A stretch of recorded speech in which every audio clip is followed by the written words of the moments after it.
90-Day Fiance, Clayton Clark's got Chihuahuas and a closet mom. Recap, S10E05. Welcome to Dream USA 24, my channel. As if 90-Day Fiance couldn't get any weirder, meet Clayton Clark, who lives with his mother in a closet and his assortment of animals. Nikki Sanders asks her mother for guidance over Justin/Igor. After eating a pound of almonds, Jasmine Pineda gets hives and accuses Gino of being the cause. When Sophie Sierra realizes she needs peace in indoor plumbing, she leaves Rob Warren's apartment. Devin Hoofman also yanks Nick Ham from bed after a clumsy slip-up. Set down your almonds and join us as we dissect every detail in this recap of Season 10, Episode 5, Married in Matrimony. Clayton Clark's mother resides in his closet in the 90-Day Fiancé. 90-Day Fiancé, along with his mother, who lives in a walk-in closet. Clayton Clark has 2 guinea pigs, 2 Chihuahuas, and a modest flat. Clayton adores his animals, and he even made miniature costumes for the guinea pigs. He understands their language well, and even visits the veterinarian to treat their weight issues. Mom lives in the walk-in closet with Clayton. What was once a short-term agreement has now lasted for 3 years. After meeting Anali Valegos on a language app, Clayton Clark fell in love. Her home is in Peru and has been given permission for her K1 to enter the country. She questions whether she will fit in with the pets, closet mothers, and mild hoarding problem.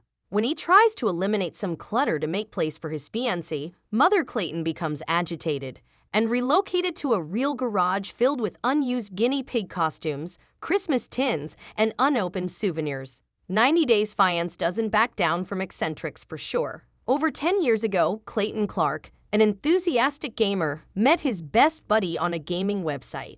He wants to share something odd he's noticed with his pal during their video chat. It appears that despite the fact that he and Anali have been engaged for more than 2 years, her father is unaware of his existence. It appears that the father phones his daughter 20 times a day and is also a stage 5 clinger.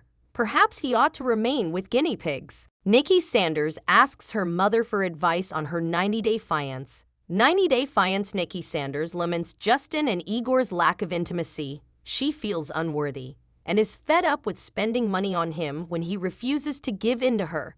She taunts him in front of producers after they fight some more. He says that his body simply needs more time to adjust to the Nikki. She gives her mother a call to get guidance. Mom says she should stop screaming and yelling. Nikki acknowledges that she can instantly go from 0 to 1,000. The pair eats steak and borscht at a restaurant later. When he offers they visit a different gym than the one he often attends, Nikki becomes irritated and reiterates to her why things in his nation aren't as progressive. When she talks about her birth story, she observes how others respond to her. To show that he is happy to be with Nikki, Justin takes a risky step and gets up to kiss her. Nikki is overjoyed and is eager to return home because her hungry cat. Thank you, please share my video. TLC couple Gino and Jasmine argue once more. Gino Palazzolo and Jasmine Pineda argue once more in what is starting to resemble a spoof of 90-Day Fiance, this time centered around pillows and almonds. When Jasmine wakes up with hives, she quickly accuses Gino of having an unclean house. Gino marches downstairs to identify the true culprit after denying being dirty. The fact that Jasmine eats primarily nuts provides the strongest defense of the proverb, "You are what you eat." Gino points at her and implies that her hives are caused by a nearly empty bag of low-sodium almonds. She is the one who lived in an apartment with mice, according to him, and is messy. Jasmine cries and rails and demands new bedding and pillows. They visit a department store and purchase a comforter and some new pillows. Jasmine questions the clerk about how often she changes the pillows. Gino wants 6 years while she recommends 6 months. When Jasmine notices a bedspread with a soccer theme as the 90-Day Fiance pair is looking through bedding, she beams. She believes Juance, her son, would adore it. She sobs and says she wants to take the children with her to America. They inquire about Juance's impending birthday when they call. A soccer ball cake is what she promises, and that she will participate in a video conference with her father Gino. After the call, she sobs and Gino gives her comfort and purchases the new pillows. Thank you for subscribing to my channel. Following her disgust at Rob Warren, Sophie Sierra moves out. Rob Warren's inability to comprehend Sophie Sierra's possible disinterest in becoming pregnant on 90 Day Fiancé infuriates her. She proposes they converse while Rob brews their coffee. Sophie notes that there might be issues because of her medical background. However, she's amenable to surrogacy or adoption. Rob becomes a little more accepting of surrogacy since he wants to raise mini-me's. After they reconcile, Sophie recommends they head out to a club. Rob flinches and tells a falsehood about the cover charge being $100, or that a plethora of ladies will be making advances toward him. They do, however, go out to the club with his friend and the woman Sophie met through a dating app acquaintance.